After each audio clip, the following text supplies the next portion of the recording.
So today I'm talking to Hanorah, which I'm very excited about. And she just released a new album called Perennial. It's been a long time since we've spoken. Yeah, it was exactly 3 years ago when I saw you perform for Pop Montreal, Mavis Staples. Mavis Staples, at the Rialto. Yes. That's where I first heard you. Yes. And I'm listening to the album, and it's, as I had emailed you, it's just rich. Aww. It's a rich, I couldn't find an adjective.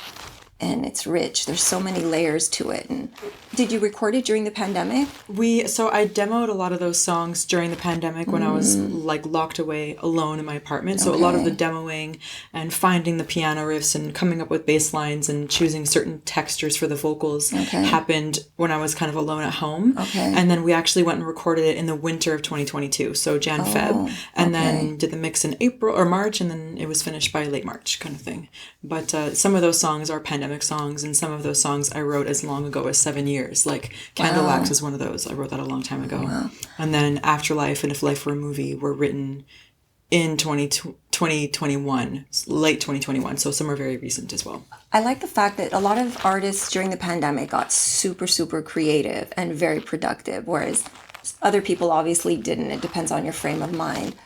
But I found a lot of the tracks, like, you really dig deep, and they're almost like therapeutic, and a lot of like, were you like going through some therapy or something during that time?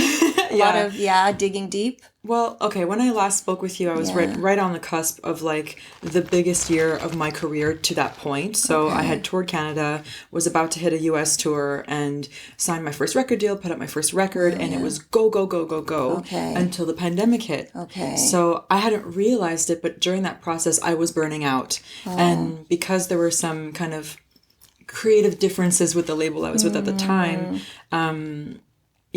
all of these things were coalescing and made it such that I needed a break.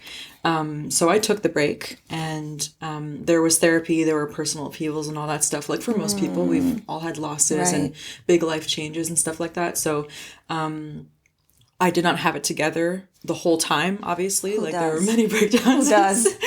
Yeah, but I think that from that I was able to kind of recenter, come back to the basics, focus on exactly what it is that I wanted to do for my life, because I came into music to deal with my life, to help me heal. So when it became a source of stress, that became a big no-no for me. Right. So having that downtime to refocus on what it is that I wanted and get back into taking care of myself religiously became two elements that were in conversation with each other, and two things that were feeding each other. Well, that's why I feel this shift in this record. There's a shift, and I found the sound was so much more mature than your previous. Even your voice, your vocals have changed. Yeah. Your tone has changed. I find the songs you're slower. There's more weight. Yeah. Right? Well, for the EP, we had 2 days to record it. So really? I think you can hear the urgency in my vocal for that EP. Okay. But for the album, we had time. So I didn't have to panic. There was no rush. Yeah. So there was space, again, to kind of like focus, get the right takes, get the right tones, and get the right mood for these songs, rather than a frantic rushing sound for the vocals. I felt that. Like, it starts off, it's like with Candle Wax, and it's very like sexy and sensual, and it builds like slowly. It's a lot more mature sounding than your previous stuff. Thank you.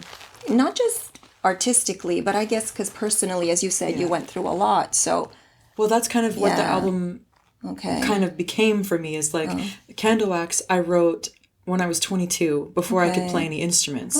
Same with Solution. I wrote that the same year, both in 2016, before I could play anything.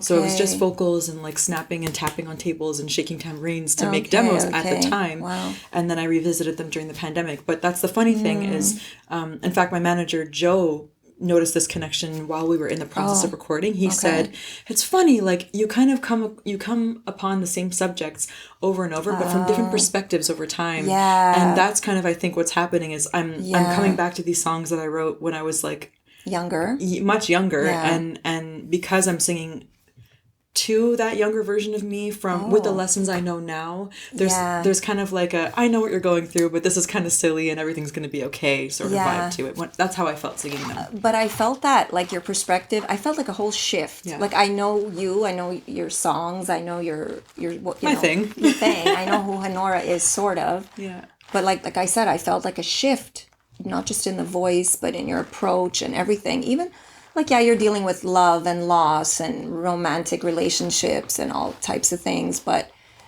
you're looking at it differently now. Definitely. And it shows in the lyrics too. Your lyrics are more mature as well. I think so. And then for some of them, and then for others, like if life were a movie, I kind of lean into the pettiness in that song. Like I kind of lean into the little emotionally immature side that feels that pang of jealousy when they see an ex move on, let's say. But is that the one where you say, I'm happy for you? Yes.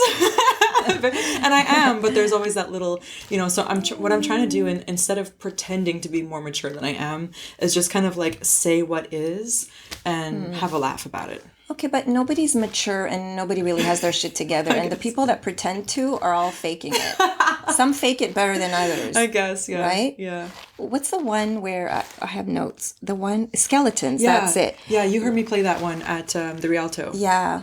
I wrote that a while ago. And you're sort of confessing about all your faults. And I mean, it's great to embrace your faults, but as I said, like everybody has their faults, right? I think I struggle with perfectionism, and I think that comes from like a deep fear of rejection. And so for me, looking at those faults and saying to myself that I'm still worthy of the same kind of love and acceptance as everybody else is the way to kind of combat that fear of not being good enough. And ultimately it gets in my way, like that attempt to please everybody or whatever, like it's not helpful. So in that song, it's kind of like, we're going to have a reckoning here. We're going to look at ourselves in the mirror and we're not going to run away. There's perfectionism, but it's just you being hard on yourself. Yes, exactly. Okay, no, but in the lyrics, it appears that way. Yeah. But in most of the other tracks, you're very courageous. You sound you're a woman who's matured and is sure of herself and is saying, well, this is how it is, and I'm not apologizing for how I feel or think. I think for me, like the first 3 or 4 songs on the album that come before Skeletons are kind of like me dealing with a lot of messy stuff that I don't actually need to be dealing with. Okay. Me being involved in situations that were a waste of my time and energy. And then Skeletons is kind of the moment of like, this isn't working. We need to have this moment where we strip everything down and look at ourselves so that we can feel more assured, so that we can move forward in wisdom. Okay, but your 20s are designed to I know. Your 20s are for like dealing with a lot of shit and then being in a lot of relationships, and then you realize, oh no, I shouldn't be in these relationships, or what am I'm wasting my time. But they're all lessons, right? Yeah, exactly. Things you need to get through. Yeah, and for me, sometimes to learn a lesson, I kind of need to be hit over the head with it for certain ones, especially when it comes to that line between like empathy and compassion and enabling and codependency. That was the line that I've kind of been like negotiating with throughout my 20s and my friendships and relationships. So that's kind of why it's present in those first few songs. And then Skeletons is like, that's not working. Well, at least some people never even realize this stuff, and they're in their 30s, 40s, 50s, and they're still not aware. I think it's a different process for everybody. Maybe. I do have also that perfectionist thing, so I do auto-questionner a lot. Like I do self-examine, maybe more than is healthy. Like that can become a tool of perfectionism as well. So I also need to learn when to stop like self-helping myself to death too. So it's like there is no such thing as a perfect soul. No. So just try to do my best and accept it for what it is. Yeah. It does get kind of philosophical personally, for sure, in the lyrics. Well, as I said, there's a lot of layers and a lot of issues going on in these lyrics, and you're exploring a lot of dark and difficult things in some points, right? Yeah. I don't want to jump to the end because the end is That's my favorite song. Is it? Yeah, I love it very much, yeah. We'll save that to the end. Okay. Because the album is called Perennial, and when I first saw it, I thought, oh, it's flowers. Right away I thought of flowers because on it you have sort of flowers on your eyes, and it's so pretty, and then I'm like, wait a minute though, but perennial has many meanings, right? So where were you going with that? Well, that was kind of the connection of revisiting the same subjects or issues over and over again, but from different perspectives and trying to approach them differently each time. There's that. There's also how the fact that soul music keeps having revivals because it's addictive and everybody loves it. Yeah. Lots of people do. There's also, in the album itself, on the record, if you listen to the A side and then the B side, or the B-side and the A-side, you still want to flip it kind of thing. Okay. I don't know how to explain that, but the arc is kind of a double arc, if that makes sense. So do you mean in terms of how the selection, pacing. The order of the songs? Yeah, the pacing. Right. Yeah, yeah. Kind of a loop. Yeah, no, it works. Like I listen to it in the car, so, but I get what you mean. Yeah. So just those are like some of the reasons that it came about that way. And also like the big one being that having faith that it will come back. If I feel like I've lost a creative spark or my mental health center or whatever it is, like it's always an ebb and flow. There are always periods of darkness. There are always a fall and a winter, and then spring and summer comes again. So there's kind of that reminder for like in the phases of dark night of the soul that's not permanent, and that neither are the perfect times either. But I love that you have a way of exploring darkness, but you don't make it, it's not an ugly, it's sort of you're shining a light on darkness. You're exploring it. It's heavy, but yet it's therapeutic and cathartic at the same time. In that song with the I see the world through my left eye. Winter Shade. Yeah.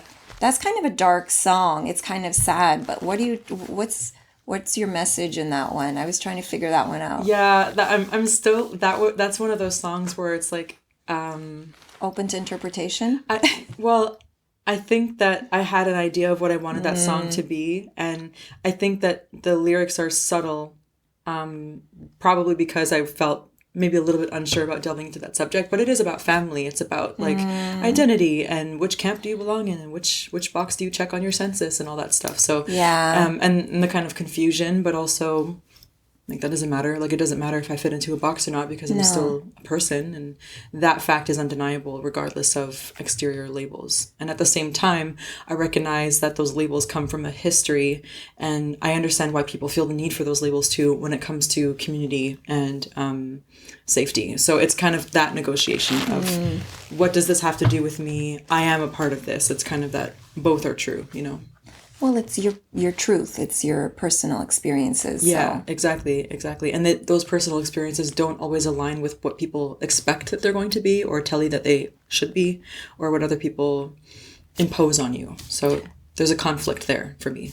Do you feel like people perceive you a certain way and then you're not that way? Or? I think that like post George Floyd, things changed in terms of how people perceive me. Like I kind of went from nobody asking me at all about my background or very little about my background to what's it like to be a Black woman in music? What's it like to be? And I'm like, I don't know. Like I've only ever been one person. Can you even call me a Black woman? That's not the whole story. Like half my family is Italian, so that's not the whole picture either. But there's reasons behind these labels too that come from like not like a whose side are you on thing, but like, you know, where are your values and where is your loyalty? So I understand the need for them, but sometimes for me, I think the message can get a bit convoluted and dumbed down.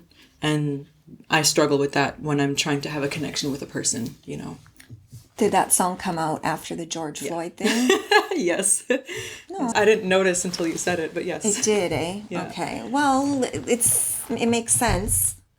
Yeah. I mean, you know who you are, your family knows who you are, but I guess from the outside, people have their own. Yeah, it's like you're denied and tokenized, but like it is what it is, and that's why I try to kind of bring it back down to love and my family for the last song on the album is kind of the conclusion for that.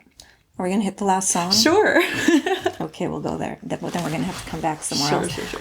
Yeah, the last song is, it's kind of sad, and it deals with death, I guess. Yeah. Well, like for a long time, I had an interest in the cultural processes around handling a dead body and around handling grief and grieving people. Right. And then when I went through that, more recently, when I lost my grandfather and another grandfather and my dad's sister, my aunt, there were a few. Was the song based on losing your grandfather? Yeah. And these were all during the pandemic within a very short period of time. Okay. And I don't know, I just felt compelled. I wanted to I created, with my guitar, I sat down with a chord progression that looped and didn't really have a beginning or end. It starts kind of on the fourth of the scale and not at the root, and just kind of keeps coming back around.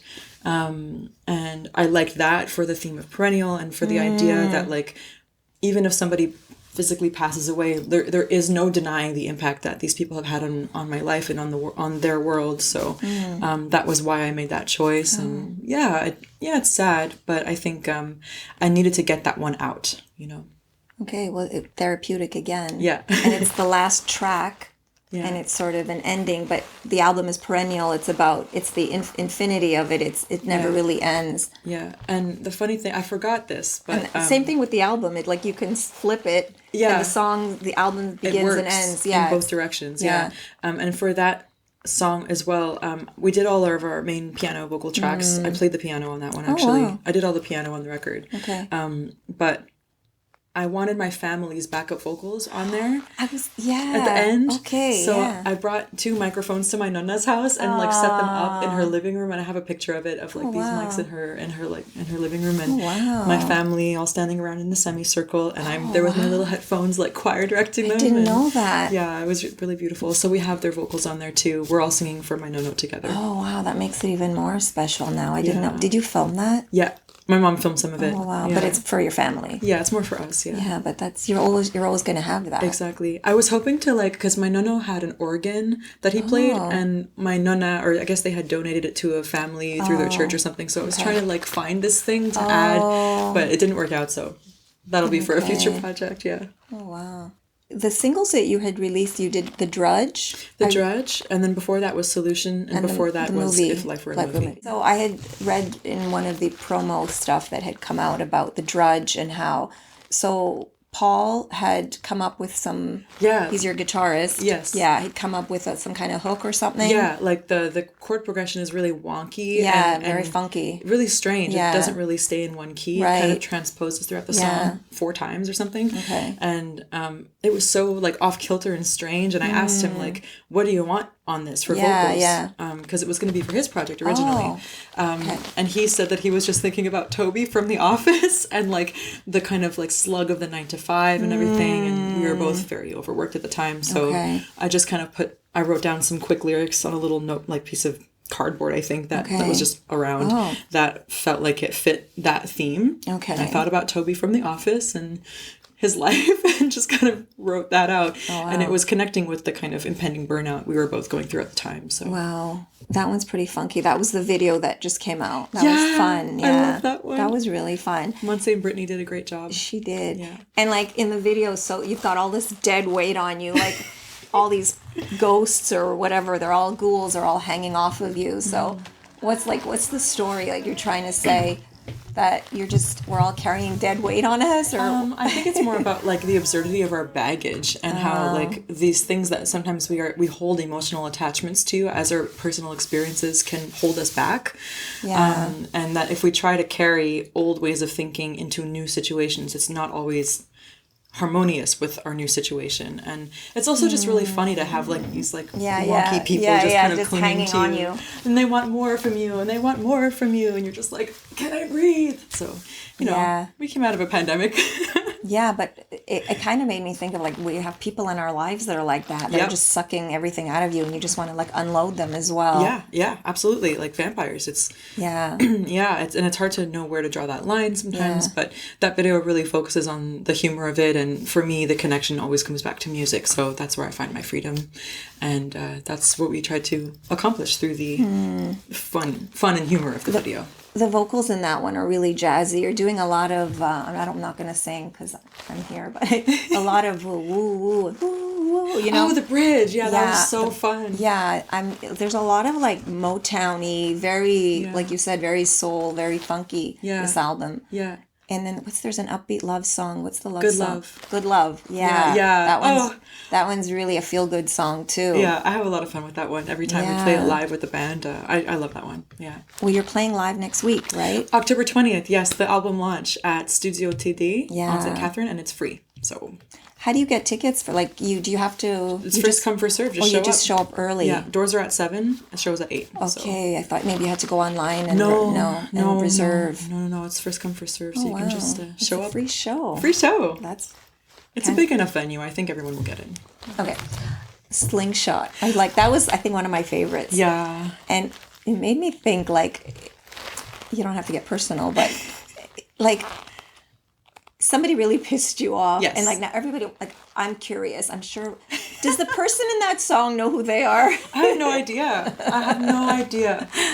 Yes, they do. They definitely do. Yeah. Like, you don't know anything about music. What's that line that you keep saying? Like, what do you know? Like, what do you know?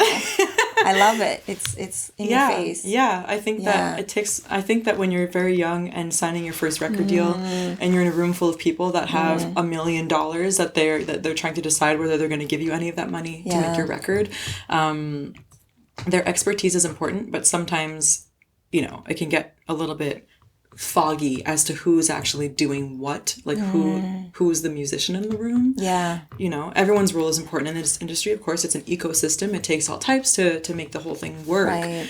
But yeah, I think it was just kind of after I left my first label and moved on, in the space in the middle, there was a lot of like, just straight up anger. And that's an emotion that I sometimes ascribe morality to, where it's not necessary, because anger is just your body's way of telling you that you are violating your own boundaries by allowing something to happen that you're not chill with. Once you're angry, shit already went down. It already went down. Yeah. So that was kind of my sign to me that I needed to let it out in a safe container.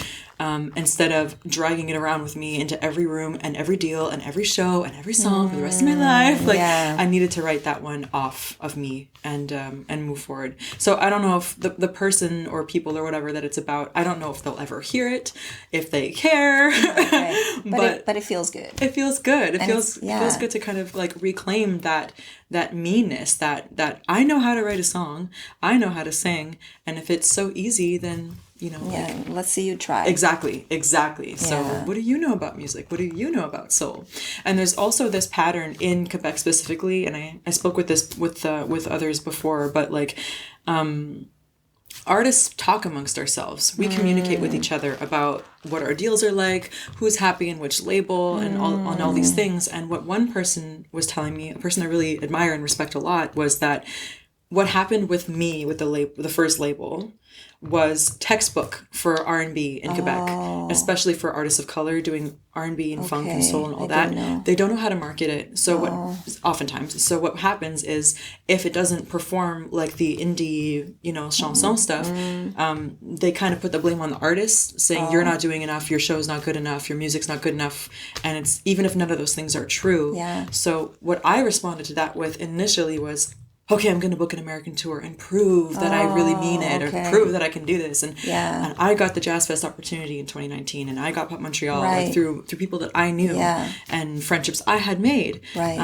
Not to say that they didn't provide insane opportunities. Of course they did, but it was not true to say that I wasn't doing enough. And initially I responded by doing more, but that's a trap, because they'll keep asking you to do more. Yeah, the more you give, the more they ask for. Exactly. So once I kind of clocked onto that I was actually the one that was pulling things forward, you know, that I was pulling my weight in beyond within what was in my role.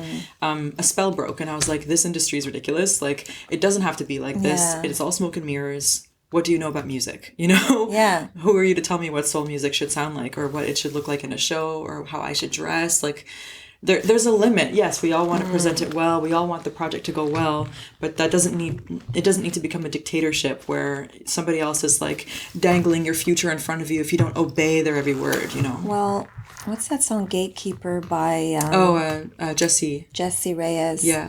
That song was tells that story as well. Yeah, in a very very direct and very aggressive way. Yeah, I remember when I first heard that one, I was like, that's kind of how it is. Yeah. And so for me, it was just like, when that spell broke and when the veneer shattered between artist and industry, I was like, this is dumb. I don't want to do this. Okay. And so now I moved on to a new team that I love with all my heart. On Soul? Exactly. Yeah, and cool. Kevin is amazing, and the whole team is amazing. There's and respect. Tons, like overflowing. Well, I think you've more than proved yourself. So you know what you're capable of, and you have a mutual respect and trust, and it's win-win for everyone. Exactly. It's a functioning organism where like nobody's feeling oppressed, or it's not necessary. In fact, it impedes good music. Well, you're more productive, more creative. Yeah. I write my best songs when it is safe to be vulnerable.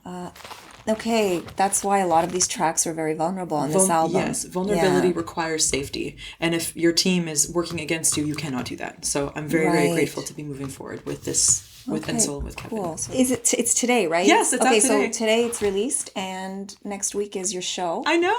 And live music. Live music, it's back. Okay. Thank you so much for talking to us, Hanorah. I love your music, and I always love talking to you. Thank you. You're welcome.